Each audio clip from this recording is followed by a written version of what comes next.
Greetings everyone. Let's discuss today about top 5 IELTS listening tips. One by one we will be discussing each tip. So number 1 is familiarize yourself with the different accents. That is very important because either you will get American, British or it can be Australian accent during listening test. So the IELTS listening test will feature a range of accents to reflect the international nature of English.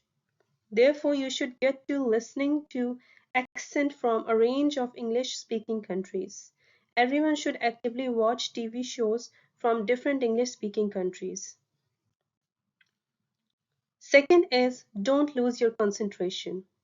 It can be difficult to stay focused during IELTS test, but it's also extremely important if you want to score a band 7. For improving your concentration, active listening practice will help you out.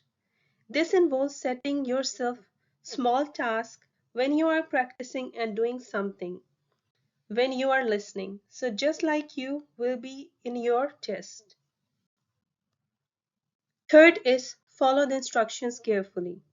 So this applies when it comes to the word limit. If the question states no more than 3 words, then you can't write any more than this. If your answer is 4 words, it will be incorrect.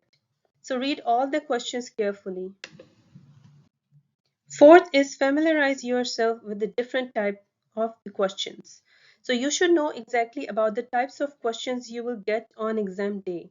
And for this familiarization with the past papers or exam paper practice is needed. Because until or unless you're not aware with sort of the questions you will be getting, you won't be able to do it in a perfect way. And practice is the most important key for that. Fifth one and the last one is the practice listening to things only once. So many teachers allow their students to listen to a recording several times, though it is recommended to listen just once. Practice to listening, Practice to listen to the recordings only once while attempting exam for yourself or for your teacher.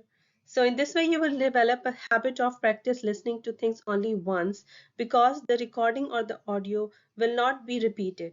I hope you have enjoyed this lesson. Don't forget to subscribe my YouTube channel for further updates related to IELTS, English language and English grammar as well. Thank you.